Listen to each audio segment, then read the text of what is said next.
Hey there, welcome to my channel. Today we will talk about financial derivatives, instruments for risk management. Let's get started. Companies are exposed to many risks in their life. Derivatives are one of the tools that companies commonly use in order to mitigate these risks. The fluctuations in the markets in recent years have increased companies' need to use derivatives. For this reason, the importance of derivatives is increasing every day. The purpose of this study is to ascertain the financial risks which arise from the activities of non-financial companies in the BIST 100 index operating in Turkey and the derivatives used in the management of these risks. Introduction and the rationale of the study. The risks that companies are exposed to increase in today's market conditions due to the fact that competition also increases. Although these risks arise from national and international markets, they may also arise from within the company itself. Among these risks, financial risks such as currency, interest, and price risks are the leading ones that influence companies the most. Companies try to eliminate or minimize their risks by managing the fluctuation of these variables. The way that companies eliminate or reduce their risks is by hedging their financial risks. In this way, companies will be able to survive and become stronger in the sector. One of the most important tools that companies use for managing their risks is derivatives trading in derivative markets. Derivatives contribute to the reduction of future price fluctuations and the healthy functioning of the market while protecting companies. 1. P. 663. Highly comprehensive derivative markets also have great benefits in bringing new investment tools to those markets. Literature review. In this section, the use of derivative products in many different countries and the differences between companies using or not derivative products are presented. It is observed that the studies in the literature are generally divided into two. Some studies focus mostly on the levels of derivative product use, while others focused on the purposes of derivative product use and the differences between companies using or not derivative products. This study tried to address both issues. According to these explanations, the literature is examined in two sections. The first section mainly focuses on studies on derivative product use levels. Some studies that have been made so far outside of Turkey for the use of derivative instruments and financial risk are reviewed below. The method.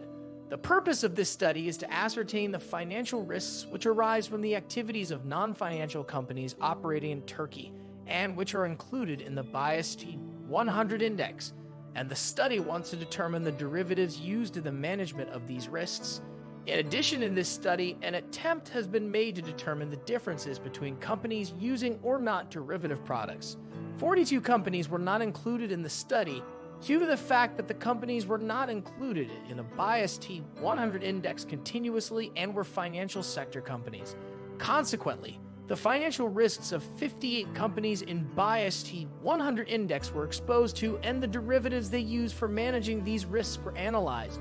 The main reason for handling the companies trading in BIST 100 is that their financial statements and postscripts are easily accessible.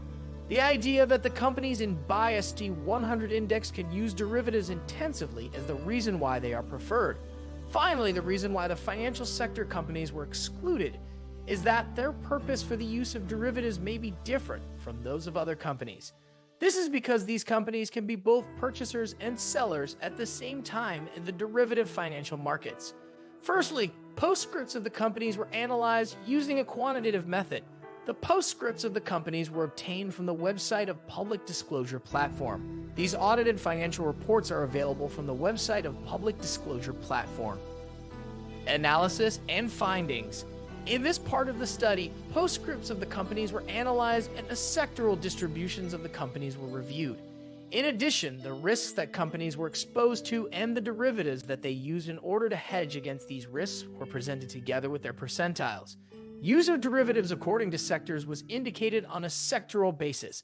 The sectors in which the analyzed 58 countries within the study were included, their ratio by aggregate, and the abbreviations to be used for the sector in future are indicated in table. As one can see in Table 1, a total of 58 companies from 8 sectors were discussed. The majority of these companies, 65.5%, consisted of companies in the manufacturing industry.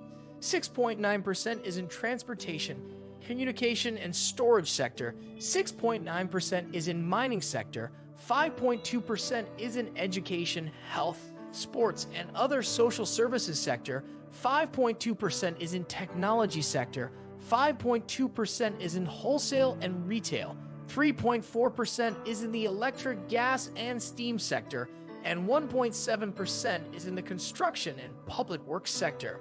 Although there is only one company in the construction and public works sector, this has not been excluded. Companies are exposed to many risks in real life. Companies try to control their risks by hedging. One of the ways for hedging is derivative markets and the derivatives trading in these markets. The use of derivatives became very important issues in recent periods when the economy got risky. The usage level of derivatives, which is increasing day by day, remains at very low levels in developing countries. The purpose of this study is to identify the financial risks which arise from the activities of non-financial companies in BI-ST 100 index, operating in Turkey, considered a developing country, and investigate the derivatives used in the management of these risks. Moreover, the study tried to determine the differences between companies using and not using derivative products. For that reason, the year-end financial reports of 58 companies which were consistent in BI-ST 100 index between 2013 and 2018 were analyzed. When the literature is analyzed in general, it is seen that studies rather focused on the non-financial companies. In addition, the studies emphasize that the companies using derivatives are mostly big companies and they are essentially used for hedging. As in other studies in literature, the results of this study showed that companies use derivatives against currency risks the most. Interest and other risks followed in importance. Throughout 2013 and 2018, futures contracts were used in the management of foreign currency risks. Swap contracts were used in the management of interest risks, and options were used in the management of other risks. And companies using derivative products are larger and less liquid than companies not using derivatives. In the light of these information, it can be concluded that the use of derivatives in Turkey is not at the desired levels. Companies will be more powerful if measures are taken to increase the level of use of derivatives, and the economy, therefore, will be influenced positively by this situation. Additionally, whether companies have sufficient information about derivatives or not can be determined in separate studies. Also, the factors affecting the use of derivative products can be investigated by different methods. It's important to note that while derivatives can be effective tools for risk management, they also carry their own risks, including the potential for substantial losses if not used properly. Therefore, individuals and businesses should have a thorough understanding of derivatives and their associated risks before using them for risk management purposes. Additionally, derivative markets are subject to regulation to ensure transparency and stability in financial markets. What do you think of our video? If you enjoyed it, give it a thumbs up, subscribe, and stay tuned for more. Thanks for watching.